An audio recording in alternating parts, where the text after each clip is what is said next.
Bismillah, Assalamualaikum warahmatullahi wabarakatuh.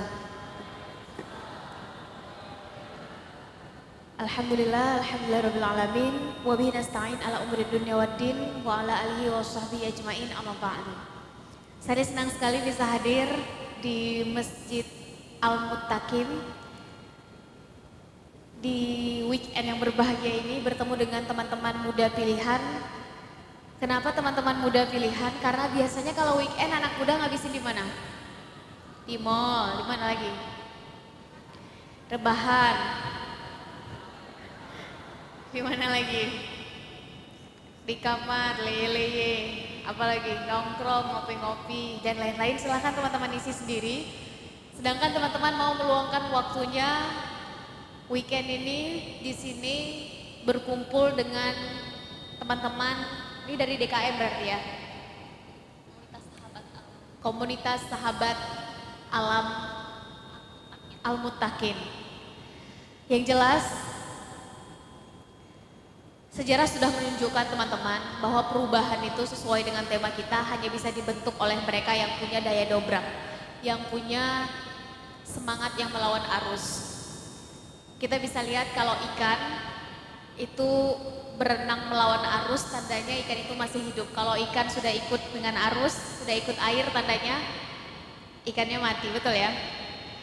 Kita tahu bahwa layang-layang itu baru bisa dimainkan ketika dia melawan arah angin. Kalau dia sudah ikut arah angin, tandanya dia sudah putus. Anak muda dikatakan semangatnya hidup ketika dia melawan arus. Kalau ternyata anak muda masih latah, trennya ngikutin apa, dia ikut.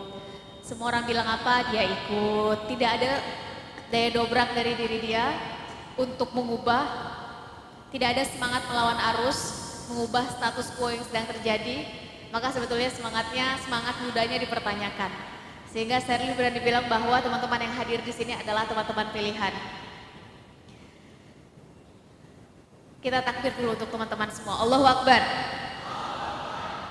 Yang saya hormati teman-teman panitia acara yang sudah memfasilitasi kita untuk bisa sharing, untuk bisa diskusi di sore yang berbahagia ini. Guru-guru kita semua, kepada Bapak Haji Noviar, guru kita semua, ayahanda kita semua, pembina teman-teman di sini, juga di sini orang tua yang sudah berhadir, anak-anak mudanya, yang jelas tak bisa saya sebutkan satu persatu. Yang besar tak disebutkan gelarnya, yang kecil pun tak disebut namanya. Orang tua kita yang berhadir di sini dengan tuahnya, guru-guru kita dengan ilmunya, ustadz-ustazah yang berhadir dengan berkalamullah dan berkitabullahnya. Yang jelas, anak muda dengan semangatnya. Masih semangat? Yang di belakang masih semangat? Bingung di mana nih yang belakang nih? Menarik teman-teman, saya minta izin di awal, mohon maaf terlambat karena ternyata kondisi di jalan di luar ekspektasi. Meskipun masalah macet itu adalah masalah klasik, tapi yang jelas semoga keterlambatan ini tidak mengurangi nilai diskusi kita sore hari ini. Saya izin ada sedikit sofa di sini, diberi kesempatan untuk pegang mic seperti ini, bukan karena wawasan saya lebih, bukan karena ilmu saya lebih dari teman-teman, bukan pun karena pengalaman saya lebih. Bisa jadi sebetulnya di sini ada kawan-kawan kita yang wawasannya, ilmunya, hafalannya, pengalamannya sebetulnya jauh lebih banyak dan sebetulnya lebih pantas berada di sini. Sehingga kita anggap saja ini sebagai sharing. Saya izin kepada para panitia. Di awal mungkin akan Sherly sampaikan sedikit, kemudian kita banyakkan sesi tanya jawab. Sehingga kalau memang ada hal yang teman-teman ingin tahu silahkan ditanyakan. Kalau Sherly bisa jawab, akan Sherly jawab. Kalau Sherly tak bisa jawab, Sherly akan tanyakan ke guru-guru kita di sini. Kalaupun Sherly tak bisa jawab, Sherly akan bawa pulang sebagai PR, lain waktu main ke Bogor, khususnya Masjid Al-Mustaqim, insya Allah Sherly bawa jawabannya. Silahkan teman-teman tanyakan apa saja, kecuali tentang satu hal, tentang jodoh. Saya minta izin di awal kepada teman-teman yang mungkin sudah pernah berhadir di seminar, talk show, atau mungkin sharing sebelumnya. Materi ini sengaja saya dibawakan berulang kali untuk memasyarakatkan materi ini khususnya untuk anak muda. Yang jelas teman-teman, kita sudah berada di akhir tahun 2019 dan semua orang menggadang-gadang bahwa anak muda tahunnya adalah 10 tahun ke depan. 2020 sampai 2030 adalah tahunnya anak muda. Kenapa? Karena semua orang bukan hanya nasional Indonesia, bahkan internasional menggadang-gadang akan ada bonus demografi di Indonesia. Untuk teman-teman mungkin yang belum familiar dengan bonus demografi adalah kondisi ketika anak mudanya jumlahnya lebih banyak, usia produktif lebih banyak daripada yang non produktif. Sehingga Indonesia ini ingin seperti apa, bangsa negara ingin seperti apa, agama di negara ini ingin seperti apa, sebetulnya ada di tangan anak muda. Dan bicara tentang anak muda, kita bukan bicara tentang hari ini. Bicara tentang anak muda, kita bicara tentang masa depan. Karena anak muda sedikit ilmunya, minim pengalamannya, kita tak pernah tawarkan hari ini atau masa lalu. Yang kita tawarkan adalah masa depan, betul ya? Bicara tentang anak muda, ini juga bukan bicara tentang baru 1 tahun, 2 tahun, 5 tahun, 10 tahun, 15 tahun belakangan. Bicara tentang anak muda sudah ribuan tahun yang lalu teman-teman. Sebut saja, orang yang tersebut namanya paling pertama dalam buku Michael Hart, 100 orang paling berpengaruh di dunia. Orang pertama yang tersebut dalam buku itu adalah Nabi Muhammad SAW. Nabi Muhammad pernah bilang, tiangnya negara itu adalah pemuda dan pemudinya. 1400 tahun yang lalu, Sayyidina Ali juga pernah bilang, Syubanul yaum rijalul ghad, rijalul yaum imadul ghad. Ini juga diamini oleh para filsuf barat yang menyebutkan bahwa the youth of today are the leaders of tomorrow. Artinya kurang lebih sama, bahwa pemuda hari ini adalah pemimpin di masa depan, di esok hari. Mari kita bongkar, arti pemimpin ini bukan harus menjadi wali kota, bupati, camat, apalagi presiden, menteri, duta besar, dan lain-lain. Menjadi pemimpin, kalau kata Agus Salim, adalah mereka yang berani menderita. Legend is legend. Maaf, legend is legend. Pemimpin adalah mereka yang berani menderita. Memimpin adalah menderita. Kenapa menderita? Karena dia bukan lagi berpikir untuk dirinya sendiri. Dia sudah berpikir untuk orang-orang sekitarnya, dia sudah berpikir untuk lingkungannya. Pemuda hari ini adalah pemimpin di esok hari. Jangan mau kita balikkan kalimat yang dalam dan indah ini menjadi pemuda hari ini adalah pecundang di masa depan. Kenapa pecundang? Karena kita tak mempersiapkan apa-apa, kita tidak menetapkan tujuan, visi, cita-cita, goal kita ke depan apa. Menarik teman-teman, salah seorang aktivis kemanusiaan berkulit hitam asal Amerika, Malcolm X. Ada yang ingat? Dikucilkan sampai akhirnya dia memeluk agama Islam. Yang dia perjuangkan dalam hidupnya adalah persamaan derajat antara kulit hitam dan kulit putih sampai menjadi undang-undang di Amerika. Sudah terlalu banyak peneliti sosial yang menyebutkan kalau ada presiden pertama Amerika berkulit hitam sebelum Obama, maka yang paling pantas adalah Malcolm X. Malcolm X pernah bilang, the future belongs to those who prepare for it today. Masa depan adalah milik mereka yang mau mempersiapkannya hari ini. Bicara tentang masa depan, bicara tentang persiapan. Kita sedang tidak membahas apakah kita laki-laki atau perempuan.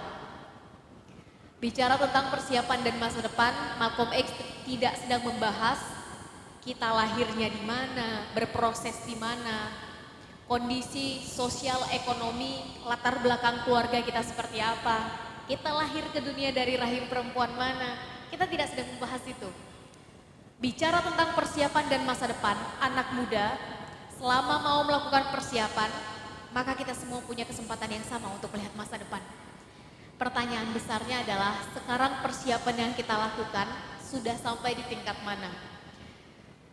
Zona nyaman kita sekarang ada di tingkat yang mana? Yang jelas,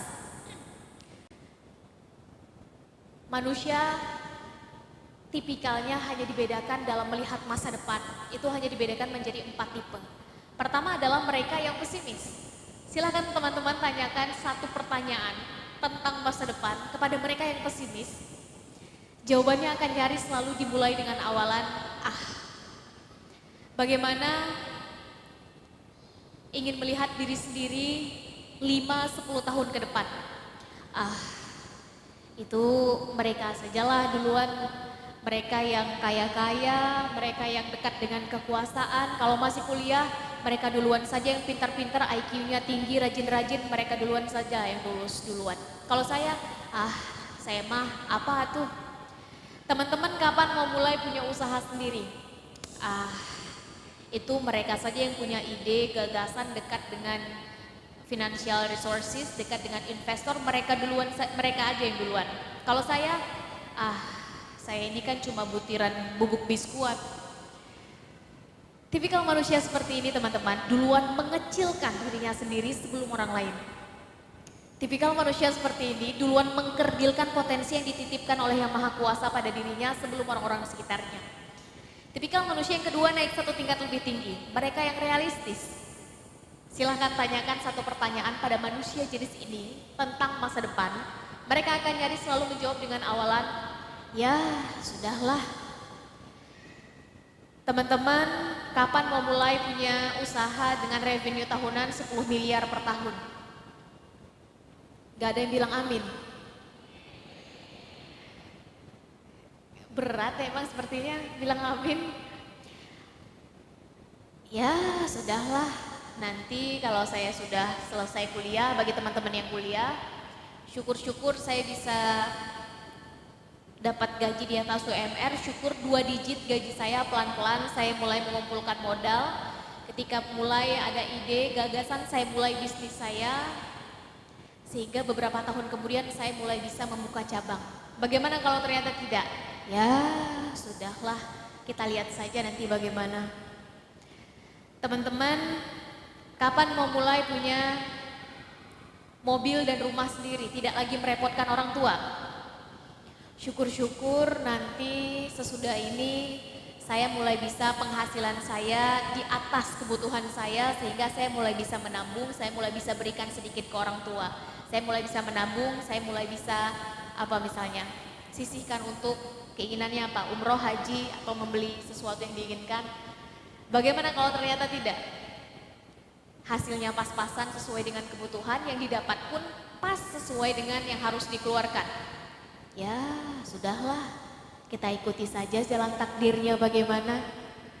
Yang laki-laki, kapan mau minang anak orang?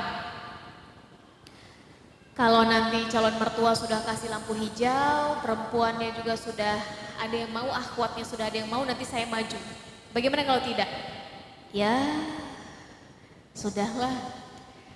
Tipikal manusia seperti ini teman-teman, selalu dibentuk oleh lingkungannya, bukan mereka yang membentuk lingkungannya seperti apa. Tipikal manusia seperti ini selalu mendengar narasi dari orang, bukan mereka yang menciptakan narasi untuk didengarkan oleh orang lain. 3 kata yang akan menghancurkan tipikal manusia seperti ini adalah apa kata orang. Apa kata orang? Syukur-syukur orang-orang yang ada di sekitar kita mendukung, mensupport apa yang menjadi tujuan, visi, cita-cita, goal dalam hidup kita. Bagaimana kalau tidak? Satu kali hidup, umur pun cuma 1 kali, habis untuk mendengar apa kata orang saja. Yang menjadi tujuan hidup kita, tak ada yang mendengar. Tipikal manusia yang ketiga naik 1 tingkat lebih tinggi, mereka yang optimis. Silahkan tanyakan satu pertanyaan pada manusia jenis ini tentang masa depan. Mereka akan selalu melihat dari sudut pandang positif. Teman-teman, bagaimana ingin melihat misalnya kota Bogor 5-10 tahun dari sekarang? Saya sekarang adalah mahasiswa. Silahkan teman-teman isi sendiri jurusan, semester berapa, universitasnya apa, atau mungkin masih siswa. Ada yang masih siswa di sini? Ada banyak. Saya ingin tahu dulu, ada yang sudah bekerja? Ada juga, banyak juga. Silahkan teman-teman isi sendiri posisi sekarang, mungkin ada yang masih siswa, bekerja, mahasiswa, semester berapa. Tapi 5-10 tahun dari sekarang, karena saya punya passion dalam dunia entrepreneur misalnya. Setidaknya saya sudah punya PT saya sendiri. Di bawah PT saya, setidaknya saya punya 2 cabang usaha saya. Di masing-masing cabang, setidaknya saya sudah buka lapangan kerja minimal untuk 100 anak muda di wilayah Bogor. 10 tahun dari sekarang, hanya beberapa orang yang bilang amin. Berat betul sepertinya bilang amin. Teh, sekarang saya bukan itu, fokus saya adalah di dunia literasi, silahkan. Sekarang saya adalah mahasiswa, fokus saya di pendidikan, spesialisasinya adalah literasi. 10 tahun dari sekarang, setidaknya saya sudah punya yayasan saya sendiri. Di bawah yayasan saya minimal ada 2 sekolah. Masing-masing sekolah setidaknya saya sudah berikan beasiswa pada 500 anak di wilayah Bogor. Amin. Sehingga tak ada lagi mereka yang kesulitan untuk melanjutkan sekolah atau putus sekolah karena alasan finansial. Minimal berkurang, syukur-syukur bisa diberantas habis. Teh lebih spesifik lagi di wilayah literasi, silahkan. Di masing-masing sekolah setidaknya anak mudanya sudah saya kirim ke setiap pelosok Bogor untuk merangkul anak umur 5, 6, 7 tahun untuk mulai bisa membaca. Bukan hanya sekedar membaca, tapi mulai memahami lingkungannya. Sehingga 10 tahun dari sekarang, di kota Bogor, 0% mereka yang buta huruf di umur 6-7 tahunnya. Yang jelas data menunjukkan teman-teman sekarang tingkat literasi Indonesia 62 dari 70 negara. Ini angka yang cukup rendah untuk Indonesia yang digadang-gadang akan diisi oleh anak muda. 10 tahun dari sekarang ingin melihat posisi literasi Indonesia naik berapa tingkat. Silahkan teman-teman isi sendiri bagi mereka yang optimis. Tipikal manusia seperti ini teman-teman, orang-orang di lingkungannya mengatakan that's impossible, itu tidak mungkin. Mereka orang pertama yang akan mengatakan I'm gonna prove it, saya akan buktikan. Tipikal manusia seperti ini, ketika orang-orang di sekitarnya mulai meragukan, mulai menganggap idenya gila, mereka orang pertama yang akan memvisualisasikan apa yang akan terjadi ke depan di dalam pikirannya. Tipikal manusia yang keempat naik satu tingkat lebih tinggi, mereka yang progresif. Kadang-kadang hidup kita ini terbentur dengan yang namanya aturan, betul nggak? Sebagai siswa tadi yang angkat tangan, kita punya namanya aturan sekolah, betul ya? Sebagai mahasiswa kita punya namanya aturan kampus, aturan universitas, betul ya? Sebagai mereka yang sudah bekerja, ada namanya aturan institusi tempat kita bekerja, aturan perusahaan. Sebagai warga negara, kita punya namanya aturan negara. Sebagai makhluk ilahi pun, kita punya namanya aturan ilahi. Kita hidup dengan aturan teman-teman, itu yang membuat kita terus berada on the track. Mereka yang progresif, tak peduli bagaimanapun kondisi menghimpit, situasi menjepit mereka, mereka akan terus keep going, keep moving. Gak bisa pakai cara A, pakai cara B. Gak bisa pakai cara B, pakai cara C. Gak bisa pakai cara A, B, C, masih ada 24 cara lain sampai huruf Z. Di tangan manusia seperti ini selalu lahir ide-ide kreatif, inovatif, tapi tetap solutif. Dan di tangan manusia seperti ini akan terus terjadi pembaharuan dan perubahan. Tak ada alasan bagi anak muda bersikap realistis, apalagi pesimis. Satu-satunya tangga yang pantas bagi anak muda adalah optimis, pelan-pelan mengupgrade diri menjadi mereka yang progresif. Pertanyaannya adalah selama ini zona nyaman kita ada di tangga nomor berapa? Selama ini kita senangnya berada di tangga yang keberapa? Lingkungan sekitar kita membuat kita terus-terusan berada di zona yang mana? Yang jelas, kesempatan lebih senang datang kepada mereka yang duluan bersiap. Kesempatan lebih cepat hinggap kepada mereka yang duluan melakukan persiapan. Ketika kesempatan datang pada teman-teman yang tak lama lagi, sebentar lagi waktu sudah berganti tahun 2019 ganti menjadi 2020 tahun Masehi. Maka mereka yang duluan melakukan persiapan di diri mereka, mereka akan duluan mengambil peluang itu. Ketika kesempatan datang pada teman-teman, maka sebetulnya anak muda kualitasnya hanya dibedakan menjadi 4 tingkat. Satu adalah mereka yang melakukan dengan standar baik, a good one. Lakukan saja standar baik kita dalam hal apapun and that's it. Jadikan itu sebagai tangga pertama. Tak perlu bandingkan diri dengan orang lain, karena standarnya pasti berbeda. Lakukan saja standar baik kita, jadikan itu sebagai pijakan pertama kita. Is that enough? That's not enough. Kita hadir di sini, ratusan pasang mata, sore hari ini. Apa yang membuat teman-teman merasa punya kesempatan lebih dibandingkan ratus ribuan anak muda di kota Bogor yang hari ini, detik ini juga sedang melakukan hal yang sama. Mereka sedang menuntut ilmu, mereka sedang menurunkan ego, mencari jati diri, menemukan passion, skill, hobinya di mana. Apa yang membuat teman-teman merasa punya kesempatan lebih dari ratusan ribu anak muda di Kota Bogor? Apa yang membuat teman-teman merasa punya kesempatan lebih dibanding jutaan anak muda di Indonesia yang saat ini, hari ini, detik ini juga melakukan hal yang sama, menyelesaikan pendidikannya. Mereka sedang berusaha mencari mentor, mulai mencoba membuat karya, berusaha habiskan jatah gagal mereka, sehingga pastikan kita naik satu tingkat lebih tinggi, a better one, yang lebih baik. Dalam hal apapun, sebut saja dalam hal literasi. Banyak orang mengartikan literasi ini adalah membaca. Mari kita buka teman-teman, literasi bukan hanya sekedar membaca, tapi melihat kondisi sosial, menyelesaikan masalah, melihat segala sesuatu bukan hanya sekedar melihat masalahnya, tapi berusaha untuk mencari solusinya. Dan dalam mencari solusi ini butuh banyak resources, butuh banyak masukan, butuh banyak perspektif. Salah satu untuk mendapatkan informasi adalah dengan membaca. Tapi sekarang udah nggak zaman lagi membaca. Silahkan. Kalau dulu pertanyaannya adalah berapa halaman buku yang tadi pagi kita baca? 2, 3, 4, 10? Berapa targetnya? Kalau yang biasanya 10 halaman di pagi hari, syukur-syukur besok sudah bisa bertambah jadi 12.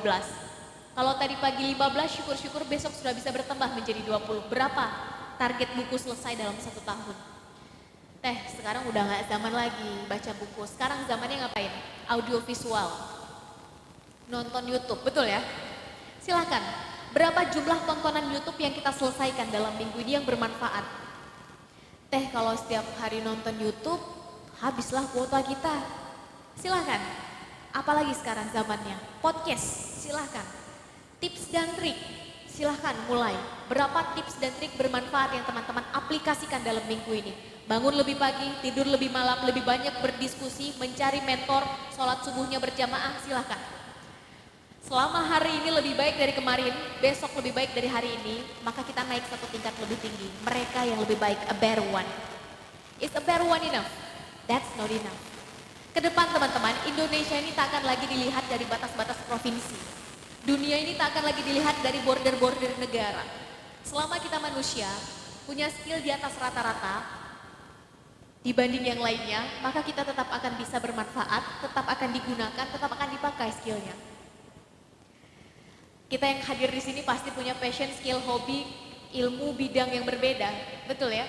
Silahkan teman-teman pilih sendiri arusnya dari mana, tapi pastikan kita menjadi yang terbaik di bidang kita, the best one. Jangan mau jadi kualitas mediocre teman-teman, rata-rata. Mereka yang kualitasnya rata-rata, maju salah, mundur juga salah. Pastikan kita naik di titik ini. Be the best version of you. Is the best one enough? That's not enough. Ayo naik satu tingkat lebih tinggi, an excellent one. Yang sempurna di bidangnya. Sempurna bukan tanpa cacat, sempurna bukan tak ada salah, tak ada hilaf. Karena tak ada manusia yang sempurna, tak ada gading yang tak retak. Kita semua pasti punya salah. Betul ya? Sempurna di bidangnya adalah mereka yang terbaik di bidang mereka, bukan hanya untuk diri mereka sendiri, tapi mampu mengajak orang-orang di sekitarnya untuk menjadi lebih baik. Terbaik di bidangnya bukan hanya untuk dirinya sendiri, tapi bisa memberikan banyak kebermanfaatan, kepositifan, keinspiratifan untuk orang-orang di sekitarnya. Karena dunia bukan hanya mencatat mereka yang paling kaya teman-teman. Dunia bukan hanya mencatat mereka yang paling cantik, parasnya, tampan wajahnya, akan lekang dimakan waktu. Dunia juga mencatat mereka yang bisa memberikan impact, dampak, kebermanfaatan untuk orang lain. Dan lebih senang mencatat orang seperti ini. Sebut saja contoh yang paling sering saya gunakan. Siapa yang dalam majalah Forbes dari tahun 2010 sampai sekarang karyanya paling banyak digunakan oleh masyarakat internasional? Penemu Microsoft, Bill Gates. Bill Gates tak perlu kita bahas kekayaannya. Majalah Forbes sudah selesai membahasnya. Bill Gates terbaik di bidangnya? Yes. Is that enough? That's not enough. Dia naik satu tingkat lebih tinggi. Dia punya namanya Bill Gates Foundation. Dengan itu dia bisa merangkul banyak orang yang membutuhkannya secara sosial, bukan hanya di Amerika, di seluruh dunia. Apalagi, sebut saja, nggak usah jauh-jauh Kak, Indonesia saja. Dalam dunia pendidikan, Indonesia mencatat salah satu bapak pendidikan di Indonesia, penemu teori 4T yang membuat pesawat terbang bisa lepas landas dengan sempurna yang baru saja meninggal beberapa bulan yang lalu. Almarhum B.J. Habibie, terbaik di bidangnya? Yes, nasional, internasional mengakui. Is that enough? That's not enough. Dia naik satu tingkat lebih tinggi. Dia punya dalam dunia pendidikan namanya Habibie Center. Salah satu misinya adalah mencetak lebih banyak Habibie muda di Indonesia. Jangan mau jadi anak muda eksklusif teman-teman, hanya berpikir tentang diri sendiri. Saya tamat kuliah nanti mau kerja di mana, gaji saya per bulan berapa, saya tiap bulan dapatnya apa, saya nanti ketika sudah dewasa duduknya di kursi mana, saya kekuasaannya nanti ketika umur 40 seberapa, saya terus. Tak akan pernah selesai. Dunia ini terlalu luas untuk kita kecilkan dengan pikiran kita sendiri. Dunia ini terlalu lebar untuk kita kerdilkan dengan masalah yang kita sendiri yang buat. Ayo kita ganti kata saya dengan kata kita. Bagaimana kita? Anak muda di kota Bogor 5-10 tahun dari sekarang. Bagaimana kondisi bangsa, negara dan agama di Indonesia tahun 2045? 25 tahun dari sekarang. Karena sebentar lagi masuk 2020, tepat 100 tahun Indonesia merdeka akan ada evaluasi besar-besaran terhadap 4 tujuan besar bangsa saat pertama sekali didirikan. Di mana posisi anak mudanya saat itu. Ketika kata saya diganti dengan kata kita, maka tak ada alasan anak muda sekarang tak ambil bagian. Karena kata kita mengharuskan kita ambil bagian di dalamnya. Bukan tentang seberapa besar lagi kontribusi yang bisa kita berikan, tapi seberapa mau kita menjadi bagian di dalamnya. Yang jelas teman-teman, bicara hal besar tadi, maka pertanyaan besarnya adalah dari mana kita bisa memulainya. Perubahan besar tak akan pernah terjadi tanpa akumulasi perubahan kecil, dan partikel terkecil perubahan ada di diri kita sendiri. Maka sebetulnya tema kita hari ini sebetulnya ada kuncinya. Perubahan. Atau kalau kata zaman anak zaman sekarang adalah baper bawa perubahan. Franklin teman-teman, mantan presiden Amerika pernah bilang, when people stop changing, they are dying. Ketika manusia berhenti berubah, tentu berubah ke arah yang lebih baik, mereka akan mati, mereka akan diam. Diam di tempat, mundur ke belakang. Pertanyaannya apa yang membedakan teman-teman hari ini? Yang tadi angkat tangan, masih kuliah, mahasiswa, apa yang membuat teman-teman berbeda hari ini? Dengan teman-teman 3 tahun yang lalu saat masih menggunakan rok atau celana abu-abu. Mindset apa yang berbeda? Habit apa yang berbeda? Karakter apa yang berbeda, pola pikir apa yang berbeda. Apa yang membuat kita semua yang hadir di sini hari ini berbeda dengan kita 5 tahun ke depan. Yang jelas hanya ada 2 teori perubahan di dunia ini. 1 revolusi, 2 evolusi. Revolusi artinya berubah dengan cepat, speed. Anak muda senangnya cepat. Apa yang selama ini kita takutkan? Taklukkan. Saya takut gagal, habiskan jatah gagal kita saat muda. Punya jatah gagal 10, habiskan jatah gagal semua saat muda. Gagal 1 kali, kita tahu masih ada 9 jatah gagal. Gagal lagi, masih ada 8. Gagal lagi, masih ada 7. Gagal lagi, kita tahu masih ada 6, 5, 4, 3, 2. Gagal lagi, masih ada 1 lagi di depan. Sehingga ketika sudah dewasa, sampai waktunya, tak ada alasan anak muda tidak sampai pada titik sukses. Semua jatah gagalnya sudah dihabiskan saat muda. Habiskan jatah gagal kita, apa lagi?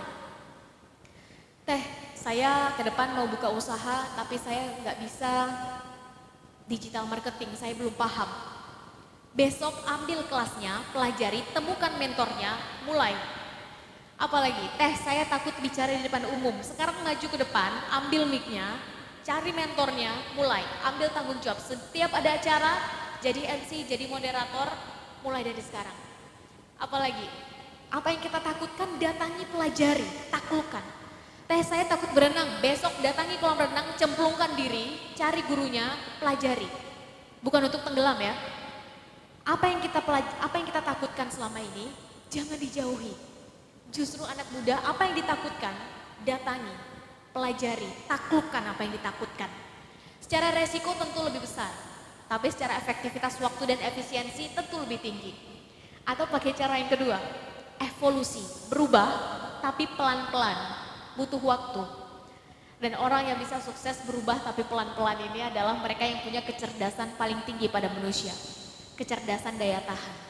Atau dalam bahasa Indonesia disebut konsistensi, dalam agama Islam disebut istiqomah.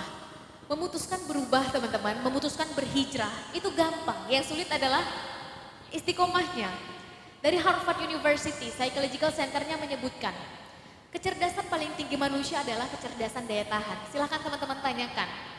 Pada anak umur 5, 6, 7 tahun, kalau sudah besar, cita-citanya mau jadi apa? Biasanya jawabannya apa? Dokter, polisi, pilot, tentara, insinyur, presiden, apalagi silahkan diisi sendiri. Tapi nanti umur 24-25 tahun, coba tanya pertanyaan yang sama. Biasanya nyaris sudah berbeda, betul ya? Kenapa bisa berbeda? Karena lingkungan sekitarnya ikut membentuk mindsetnya, pola pikirnya, keputusan-keputusan dalam hidupnya. Alhasil menjadi habit, mau tidak mau menjadi karakter dan menjadi destiny-nya.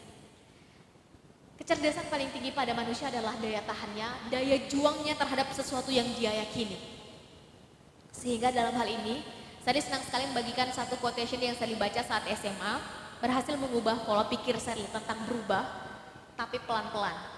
Mungkin sebagian teman-teman sudah ada yang pernah membaca, mendengar, menonton, atau melihatnya.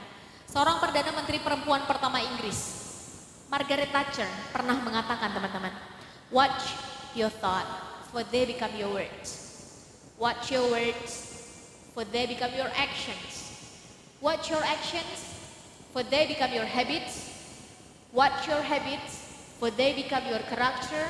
Watch your character, for they become your destiny. In other words, what you think, you become. Perhatikan apa yang kita pikirkan, karena dia akan keluar menjadi ucapan, menjadi kata-kata. Perhatikan ucapan kita, karena dia akan keluar menjadi action, tindakan. Perhatikan tindakan kita, karena dia akan terus diulang menjadi habit, kebiasaan. Perhatikan kebiasaan kita dari pagi hingga malam, dari mata terbuka sampai mata tertutup, karena dia akan menjadi karakter. Perhatikan karakter kita, karena demikianlah takdir kita. Dengan kata lain, apa yang kita pikirkan, demikian takdir kita. Sebagai umat Islam, kita mengenal yang namanya kun fayakun. Urusan kun fayakun urusan yang maha kuasa, itu ranahnya sang maha iroda. Urusan kita manusia adalah berusaha berikhtiar semaksimal mungkin. Pertanyaannya adalah, kalau kita mulainya dari mindset, maka selama ini mindset kita diberi nutrisi dengan apa? Apa yang kita berikan pada mindset kita? We are what we watch, we are what we read, we are what we listen, we are what we discuss with. Kita apa yang kita baca, kita dengar, kita tonton, kita lihat, dengan siapa kita berdiskusi. Jangan salahkan, mereka yang dalam satu hari terbiasa menyelesaikan sekian ayat Al-Quran, sekian halaman Al-Quran, terbiasa jadi habit, belum lengkap hari mereka kalau belum selesai satu juz. Bukan hanya membaca, mereka tambah untuk melihat artinya, tak cukup melihat arti, mereka tadabburi maknanya. Alhasil mereka duluan jadi hafiz-hafizah. Jangan salahkan mereka yang terbiasa dalam kondisi terhimpit, situasi menjepit, kondisinya selalu membuat mereka lapar untuk terus berusaha, melihat peluang, selalu bagaimana berpikir memonetize-nya. Melihat segala sesuatu, selalu berpikir bagaimana saya bisa ambil bagian. Bacaan dari kecil adalah majalah Forbes. Terus terbiasa jadi habit. Terus jadi karakter dalam melihat segala sesuatu.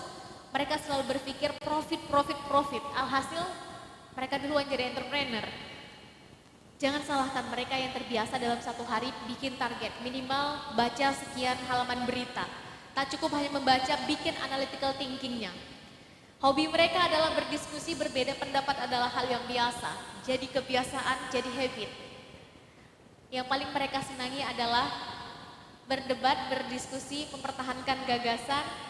Bertemu dengan orang yang lebih tua adalah kesenangan mereka. Alhasil mereka duluan jadi politikus muda.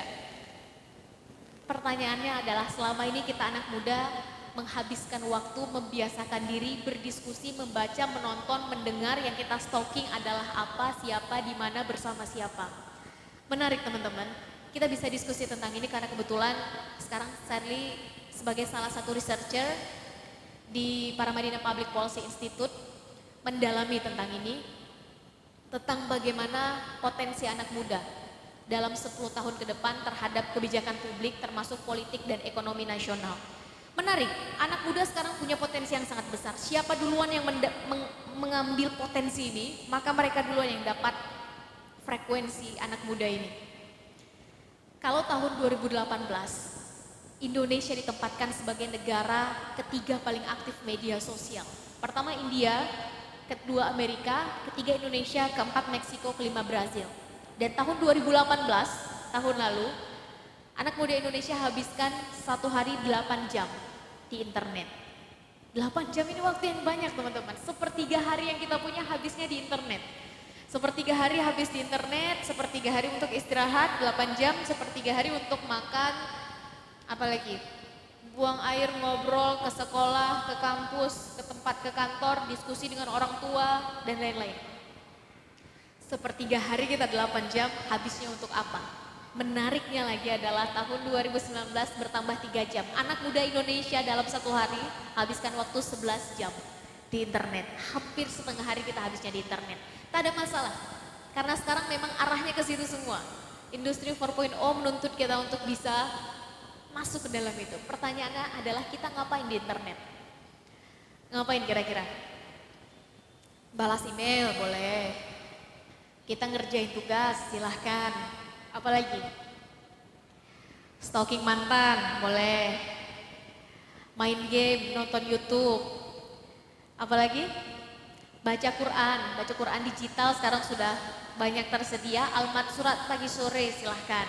Silahkan teman-teman lihat sendiri kira-kira 11 jam itu untuk ngapain. Tapi data tadi menunjukkan bahwa mayoritas 11 jam itu anak muda Indonesia habiskan di media sosial. Pertanyaannya adalah kalau habisnya di media sosial maka terbentuklah mindset anak muda sebetulnya paling banyak dapat informasinya dari media sosial. Apa yang dilihat? Lebih banyak mana? Positif atau negatif? Lebih banyak mana di YouTube yang menjadi trending adalah konten-konten faedah atau unfaedah? Yang jelas jangan salahkan. Terlalu banyak konten-konten negatif yang sekarang beredar. Kalau kita anak muda tak melakukan apa-apa, hasilkan konten positif, tekan mundur konten-konten negatif.